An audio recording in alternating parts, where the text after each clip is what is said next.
End gold buyers, మీ కష్టాల్లో నమ్మకమైన మీ ఆత్మీయ నేస్తం. అలా మొదలైంది. తర్వాత there was this movie called Jabardasth. Yeah. ఇప్పుడు దాని మీద ఒక షో కూడా నడుస్తుంది. అవును. We can't even see movie anywhere. ఒక ఓటీటీలో Yeah. లేదు, ఒక Yeah. యూట్యూబ్ లో లేదు. Yeah. And it was a utter flop movie Yes. అని చెప్పొచ్చు అనుకుంటాను. Yeah, no. ముసుగులో గుద్దులాటేది కదా. It was a flop. Yeah. అలా మొదలైంది. Was a massive hit. అందరికి చాలా నచ్చింది. That was your first film. వెంటనే అలా ఒక సెట్ బ్యాక్ పడ్డం ఎలా అనిపించింది మీకు? అండ్ అక్కడి నుంచి మళ్ళీ ఎలా కంబ్యాక్ ఇచ్చారు? ఇట్స్ రియాలిటీ చెక్ అనేది ఒకటి బిగినింగ్లోనే దొరకడం చాలా మంచి పని అయిందండి. అంటే భయపడుతూ ఏ పని చేయకూడదండి లైఫ్లో అనేది అప్పుడు అర్థమైంది నాకు. నువ్వు యాక్చువల్గా నేను చేయాల్సిన కథ కళ్యాణ వైభోగమే, ఓకే. కానీ నువ్వు ఇది చేస్తే ఫ్లాప్ అవుద్ది, ఇది ఆడదు, ఇది చేయాలని భయపెట్టి చేయించారు నాతోటి. అది నేను చేసిన mistake. I should have said no, I won't do it. నాకు కొడతా ఉంది ఏదో ఒకటి, కానీ మేబీ ఆ ధైర్యం లేదేమో. 6 సంవత్సరాలు కష్టపడితే వచ్చిన సక్సెస్ ఎక్కడ పోద్దో అన్న భయంతో చేసిన సినిమా. సో భయపడి ఏది చేయకూడదండి. అంటే హిట్స్ ఫ్లాప్స్ వస్తాయండి, కానీ తప్పులు ఇంకొకళ్ళు చెప్పినందుకు మనం తప్పు చేయకూడదు. మనం తప్పు చేస్తే పర్లేదు, అట్లీస్ట్ రెస్పాన్సిబిలిటీస్ అవర్స్. సో ఒకరు చెప్పినప్పుడు మనం చేసామంటే అంతే దాన్ని మళ్ళీ తీసుకోవడం కష్టం. Yeah, so in one way it was blessing in disguise అండి. ఎందుకంటే అది ఎర్లీగా జరిగింది నా కెరియర్లో. So no problem. I know that నేను కింద పడితే మళ్ళీ లేగలను అనేది నమ్మకం వచ్చింది నాకు. కళ్యాణ వైభవంతో మళ్ళీ లేచాను. That was a family hit again. Yeah. Family మీద బాగా ఫోకస్ చేస్తారు, ఫ్యామిలీ రిలేషన్స్ మీద అని చెప్పేసి మీకు ఒక మంచి పేరుంది. ఈ మా ఇంటి బంగారంలో ఎస్పెషల్లీ ఆ యాక్షన్ పార్ట్ ఏదైతే ఉందో దాన్ని వెంటనే స్విచ్ లాగా అనిపించడం, తీసుకోలేకపోయారు కొంతమంది అనే ఒక మాట కూడా వినిపిస్తుంది కదా. అది మరి నేను అదే అంటున్నానండి, మెజారిటీ పీపుల్కి అండ్ నేను రీసెంట్గా కొంతమంది బామ్మలతో వీళ్ళతో కూడా మాట్లాడాను. సో వాళ్ళు మాకు ఓ బేబీ కంటే ఇదే నచ్చిందంటే ఏం నచ్చిందని అడిగితే యాక్షన్ నచ్చింది అన్నారు. సో ఇలాగా ఉన్నారు, అలాగా ఉన్నారు, but there are 2 shades in the character. ఏ కథ అయినా మీరు ఆ కథకు నిజాయితీ చేయాలి. సో ఈ కథలో అది కావాలి, ఆ ఎలిమెంట్స్ కావాలి. సో పెట్టాము. నచ్చిన వాళ్ళు చూస్తారు, నచ్చిన వాళ్ళు చూడరు. యువర్ ఇంటూ పొలిటికల్ సైన్సెస్ కదా, అంటే మీ ఎడ్యుకేషన్ అంతా అటు సైడ్ ఉన్నది. What made you to choose direction? It was just accidental అండి. నాకు అసలు తెలీదు. I was thinking of writing civils, but at one point I'm not suited for government jobs అని అనిపించింది నాకు. ఏం చేయాలనుకున్నప్పుడు ఐ సు రైట్ క్వైట్ వెల్. సో అడ్వర్టైజింగ్లోకి దిగుదామని అనుకునే టైంకి సంబడీ సజెస్టెడ్ దట్ కున్నం గంగరాజ్ గారు ఇట్లా సినిమా చేస్తున్నారంటే నాకు తెలియని కూడా తెలీదు. ఏడీస్ ఏం చేస్తారు, ఇట్లా వచ్చాను అంతే. కృష్ణవంశీ గారి దగ్గర మొదలయ్యి ఈ రోజు వరకు. అండ్ అగైన్ మీ ఫ్యామిలీ సపోర్ట్ బాగుండేదా అండి మీకు? Yeah, my mother always supported me to go anywhere, to do whatever you want. Okay, so again coming back to మా ఇంటి Bangaram, there were this scenes. అంటే సమంత గారిని చూసిన ప్రతిసారి మనం కూడా అలా ఉంటే బాగుంటుంది, మనం కూడా అలా చేస్తే బాగుంటుంది. వంట రాని వాళ్ళు ఉంటారు, యాక్షన్ పార్ట్ చేయాలనుకునే వాళ్ళు ఉంటారు. వీళ్ళిద్దరిని మేనేజ్ చేయడం అనేది, అంటే మళ్ళీ ఇటువైపు శ్రీముఖి గారిని చూస్తే ప్యూర్ ఒక తెలుగు ఇంటి కోడల్లాగా అనిపిస్తుంది. ఈ క్యారెక్టర్స్ని ఇట్లా షిఫ్ట్ అవుతా ఉన్నప్పుడు ఎలా ఉండింది మీకు వైల్ యువర్ డైరెక్టింగ్ ఇట్? అంటే see, the thing is, Samantha was very clear about the story from the beginning. Okay. She knew what is what. So Swarna body లాంగ్వేజ్ను Jhansi body language ఆటోమేటిక్గా స్విచ్ అయిపోయింది తనకి. నడుస్తున్నప్పుడు టక్ మని ఇట్లా హెడ్ ఇట్లా అయిపోయి ఇట్లా మొత్తం అలర్ట్ అయిపోయింది బాడీ లాంగ్వేజ్. ఇంట్లో ఉన్నప్పుడు ఇట్లా చాలా రిలాక్స్డ్గా అవునా అని ఇట్లా ఉండేది. So that switch was happening almost seamlessly. So there was no issues there. Okay, so Nandini Reddy గారు ఇప్పుడున్న పర్సన్ కాకుండా మీకు మీ కెరీర్ స్టార్టింగ్లో ఉన్న నందినితో మాట్లాడడానికి ఒక 5 minutes ఛాన్స్ ఇస్తే what would you talk with her? I will say భయం లేకుండా డిసిషన్స్ తీసుకో, అండ్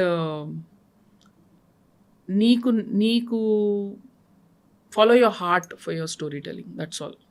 మిగతా నాయిజే. Just follow your heart for story telling, and yes, meet some more writers so you can make films faster. You're talking about భయం అని ఇప్పుడు చాలాసార్లు చెప్పారు. ఏంటి భయం? దేని గురించి భయం? ఫెయిలియర్ అండి, అంతే. సో ఇప్పుడు మీకు చాలా రోజుల తర్వాత సక్సెస్ వచ్చింది అనుకోండి, అది ఎక్కడ పోతుందా అని ఒక భయం క్రియేట్ అవుతుంది మీకు. 100% క్రియేట్ అవుతుంది. కానీ ఆ భయం మీకు ఉన్నంత సేపు మీరు ఎక్కువ తప్పులు చేసే అవకాశం ఉంటుంది. భయం వదిలేసి చూడండి, అసలు చాలా ఫ్రీగా ఉంటారు మీరు. ఓకే.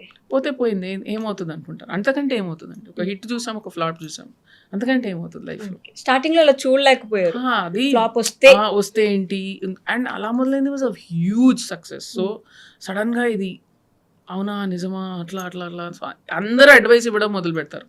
అంత నాయిస్లో షట్అవుట్ చేసుకొని మిమ్మల్ని మీరు బ్యాలెన్స్ చేసుకొని చేయడం అనేది చాలా పెద్ద టాస్క్. మేల్ డైరెక్టర్స్ కి ఎస్పెషల్లీ ఒకసారి ఫెయిల్ అయితే they'll get a second chance for sure, definitely in this industry. So female directors కి ఏమైనా ఒక్కసారి ఫెయిల్ అయితే రెండోసారి ఛాన్స్ రావడం కష్టంగా ఉండిందా? ఇట్ ఈస్ హార్డర్ అండి, డెఫినెట్లీ. అంటే ఎవరికైనా, ఏ డైరెక్టర్ మేల్ అయినా ఫీమేల్ అయినా, మీరు ఫ్లాప్ వస్తే మళ్ళీ చేయడం అనేది కష్టమే. బట్ ఎందుకో నాకు ఇప్పటికీ అనిపిస్తుంది విమెన్ డైరెక్టర్స్ మీద కొంచెం డౌట్ ఎక్కువ ఉంటుంది. సమంత గారు నాకు ఓబేబీ చేసేటప్పుడు చెప్పారు ఒక మాట, నాకు ఇప్పటికీ బాగా గుర్తు. She said, remember this, all your life you have to work twice as hard for half the credit అన్నారు. All your life you have to work hard twice as hard. నేను డబుల్ కష్టపడితే నాకు దాంట్లో సగం క్రెడిట్ వస్తుందని చెప్పారు. ఇది నీ నిజం, నువ్వు అది ఎక్సెప్ట్ చేసి వర్క్ చేసుకో అన్నారు. Okay. And that's true. So still lady director అంటే ఇప్పటికి కూడా I know some of the top producers, I know lot of the top actors, but I know they have one ఒక 5-10% డౌట్ ఉంటుంది. Okay. ఉంటుంది ఇప్పుడు. If same success is delivered by a man, I know like how many films he will sign like this. So yeah, that's okay. I don't mind it. It is what it is. అంటే ఇది ఉండాలా ఉండకూడదా ఇంకా ఆ డిస్కషన్లోకి వెళ్ళను, ఎందుకంటే నేను control చేయలేనివి నాకెందుకు. మీకు అంత బెనుకు భయము అంత డౌట్ ఉంటే ఆ ఇండస్ట్రీలో ఉండకూడదు. సో నేను ఉన్నాను, ఇప్పుడు ఇది గ్రౌండ్ రియాలిటీ, ఇప్పుడు చేస్తావా లేదా అంతే. నాకు ఇట్స్ నాట్ సమ్ అబ్బా ఇట్లా ఎందుకు, అదంతా లేదు నాకు. ఇది రియాలిటీ అనేది ముందు నేను ఎక్సెప్ట్ చేసి నేను ముందుకు వెళ్ళిపోతాను. అంటే మహిళా దర్శకురాలు అని చెప్పుకోవడం కంటే నేను కూడా ఒక దర్శకురాలు అని చెప్పుకోవడానికి పోరాటం చేయాల్సి వచ్చిందంటారా? చేయాల్సి వచ్చింది కదండి. ఇప్పుడు నా ఫస్ట్ సినిమాకి కనుక నేను కనుక హిట్ డెలివర్ చేయకపోతే, యాజ్ బిగ్ హిట్ డెలివర్ చేయకపోతే, సెకండ్ సినిమా ఎప్పుడు వచ్చేది కూడా నాకు తెలియదు. అలా మొదలైంది కనుక ఫ్లాప్ అయిపోతే ఇట్స్ వెరీ వెరీ హార్డ్. ఇప్పుడు కూడా it's now 15 years since I have come. Please count and see how many women directors are there right now in the Telugu film industry. I'm very happy. Manasa Sharmaki recently hit వచ్చింది.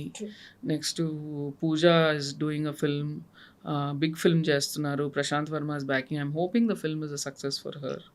So అట్లా వాళ్ళకి success వస్తే next ఒక అవకాశం దొరుకుతుంది. లేదు అంటే మళ్ళీ 10 అడుగులు వెనకే, అది మాత్రం ఫిక్స్. 10 అడుగులు వెనక్కి 100%. ఓకే. నిన్న నందిని రెడ్డి గారిని ఇంటర్వ్యూ చేస్తున్నాను ఒక ఫ్రెండ్కి చెప్తే తను ఏమన్నారంటే, ఎందుకు మేల్స్లో మంచి టాప్ టైర్ 1లో ఉన్న హీరోస్తో నందిని రెడ్డి గారు ఎందుకు సినిమాలు తీయట్లేదు, ఎప్పుడు తీస్తారు వాళ్ళతో అని చెప్పి ఒక క్వశ్చన్ అడిగారు నన్ను. ఇట్స్ అ గుడ్ క్వశ్చన్ అండి, very valid question. Not that I don't want to do, because నేను వాళ్ళ సినిమాలు అన్నీ చూస్తాను. అది నా మిస్టేక్ అంటే నేను ఇప్పటి వరకు అంత పెద్ద కథ, అంత స్పాన్ ఉన్న కథ రాయలేకపోయాను అంతే. It is the only thing. ఎందుకంటే వాళ్ళకి ఫ్యాన్స్ ఉంటారు, ఎక్స్పెక్టేషన్ ఉంటారు. చాలామంది డైరెక్టర్లకి హీరో కోసం కథ రాయడం వచ్చు. ఫర్ ఎగ్జాంపుల్ పూరి జగన్నాథ్ గారు ఈజ్ వెరీ ఫాస్ట్గా అట్లా 4 రోజుల్లో రాయమంటే రాసేస్తారు. వాళ్ళకి ఆ ఎబిలిటీ ఉంది to write a story to match their heroism. Okay. So నేను ఎప్పుడు I have focused on story being the hero. So yes, someday definitely నాకు అలాంటి ఒక హీరోకు చేయగలిగే అవకాశం వస్తే చేస్తాను. బట్ టిపికలీ చెప్తాను మీకు స్టెప్స్ ఎలా జరుగుతాయంటే, మీరు ఫస్ట్ ఒక చిన్న సినిమాతోటి ఒక పెద్ద హిట్ కొట్టాలి, ఆ తర్వాత నెక్స్ట్ రేంజ్ హీరోతోటి మళ్ళీ ఒక హిట్ కొట్టాలి. అక్కడి నుంచి మీరు ఒక కథ పెట్టుకొని వెళ్ళి ఒక పెద్ద హీరోకి చెప్పి ఆ టైంకి ఆయనకి అది అనిపిస్తే or he didn't get a better offer, అప్పుడు సో ఇవన్నీ స్లాట్స్ కరెక్ట్గా కుదిరితే మీరు అక్కడికి ల్యాండ్ అవుతారు. ఓకే. బట్ మీరు చెప్పినట్టు స్టోరీయే హీరోగా ఉండడం ఈజ్ కరెక్ట్ ప్రాసెస్ కాదా? హీరో కోసం స్టోరీ రాయడం కంటే స్టోరీ హీరోగా ఉండడం, ఇప్పుడు మా ఇంటి Bangaram there is no right and wrong process అండి. రైట్ అండ్ రాంగ్ ప్రాసెస్ అనేది లేదు. సినిమా ఆడిందంటే అది రైట్ ప్రాసెస్, ఆడలేదంటే రాంగ్ ప్రాసెస్ అంతే.